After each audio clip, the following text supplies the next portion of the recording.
दूसरे फेज के मतदान के बाद अब तीसरे फेज की तैयारी है। यह वो क्षेत्र है जहां बड़े बड़े दिग्गजों की प्रतिष्ठा साख पर लगी है। असली परीक्षा वही होगी। कई दिग्गजों की हवा निकल जाएगी इसी तीसरे फेज में।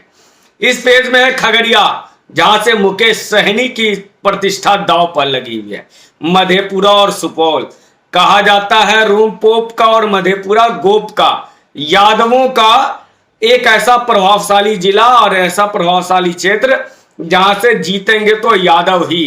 तो वहां पर तेजस्वी यादव की प्रतिष्ठा दांव पे लगी हुई है। लेकिन पप्पू यादव के साथ जिस प्रकार का खेल किया तेजस्वी यादव ने, और पप्पू यादव मधेपुरा सुपौल में गढ़ है उनका, उनको अपनी पकड़ रखते हैं, तो क्या पप्पू यादव यहां पर तेजस्वी का खेल बिगाड़ देंगे या पप्पू यादव सब कुछ भूल कर कांग्रेसी बनने का प्रयास करेंगे?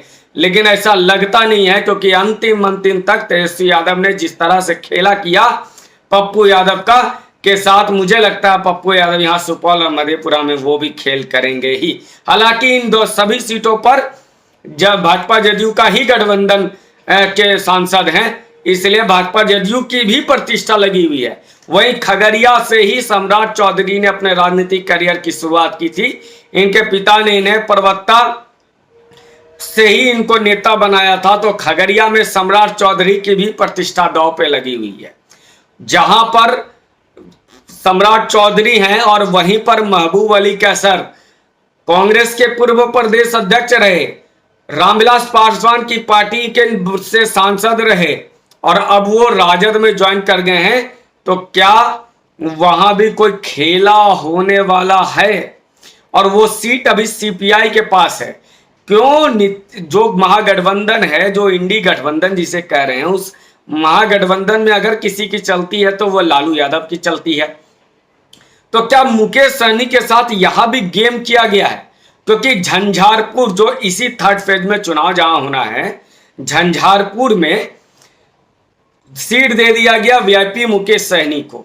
लेकिन वहां पर जो गुलाब यादव राजद के कद्दावर नेता हैं, वो निर्दलीय चुनाव लड़ रहे हैं और वो गुलाब यादव बार बार कह रहे हैं कि हम तो आरजेडी वाले ही हैं, हम राजद वाले ही हैं, हम राजद से बाहर थोड़ी ना है, हमने इस्तीफा थोड़ी ना दिया है, उन पर कोई एक्शन भी नहीं हुआ है। तो क्या तेजस्वी यादव मुकेश सहनी को झुंझुना पकड़ाकर झंझारपुर का और पीछे से गुलाब यादव को भी खड़ा करवा दिए ताकि मुकेश सहनी भी हार जाए? और हारना तो इनको पता ही है, झंझारपुर में इनकी हार निश्चित है, क्योंकि रामप्रीत मंडल वहां अच्छे मार्जिन से जीते थे। भाजपा जदयू का वहां पे गढ़ है झंझारपुर में। ऐसे में तेजस्वी यादव गेम कर गए मुकेश सहनी के साथ झंझारपुर में, और वही हाल किया खगड़िया में। खगड़िया सीपीआई को दे दिए, वहां सीपीआई का खास कोई कैडर है नहीं, लेकिन मुकेश सहनी को नहीं दिया गया। राजद अपने पास भी अगर चाहते वो सीट चेंज करना तो वो चेंज नहीं किए। सीपीआई को सीट देकर मुकेश सहनी को खगड़िया से भी आउट कर दिए, और खगड़िया के बदले में जो सीट मिला उनको झंझारपुर, वहां पे भी गुलाब यादव को खड़ा कर दिया। तो गेम तो मुकेश सहनी के साथ खेल रहे हैं तेजस्वी यादव।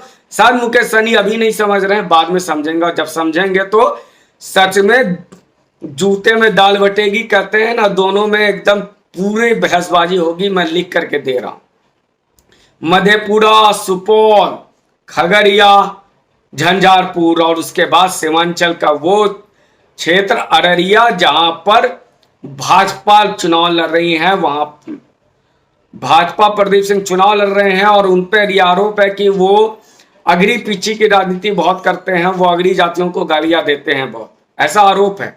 यादव कहते हैं कि यादवों के साथ उन्होंने बहुत उनको गालियां दी।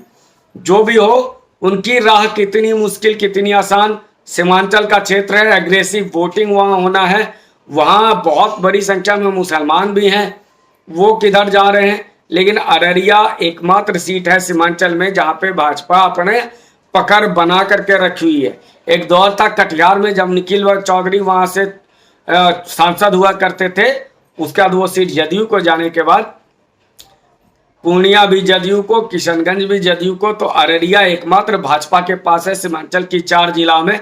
तो क्या अररिया में के रास्ते भाजपा ये सीट कभी नहीं छोड़ना चाहती है और वो सीमांचल में अपनी वजूद को बचाए रखना चाहती है, अपना झंडा गाड़े रखना चाहती है।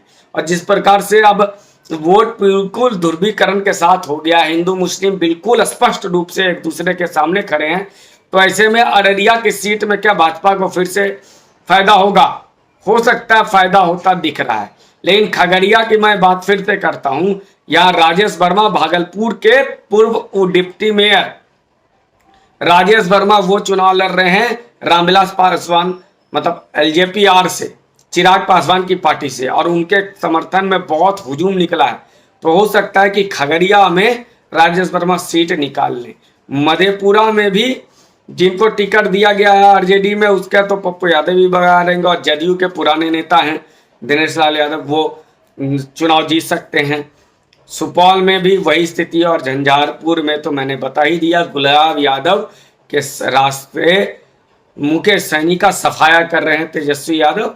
रामप्रीत मंडल आराम से चुनाव जीत सकते हैं। बहरहाल ये तो पहला है, अभी तो शुरुआत हुआ है, कैंपेन जोर पकड़ेगा, फिर देखेंगे क्या होता है। आगे हमारी नजर इस पे बनी रहेगी। उम्मीद करता हूँ ये वीडियो आपको पसंद आया होगा। पसंद आया तो कृपया इस पर लाइक कीजिए, शेयर कीजिए। धन्यवाद।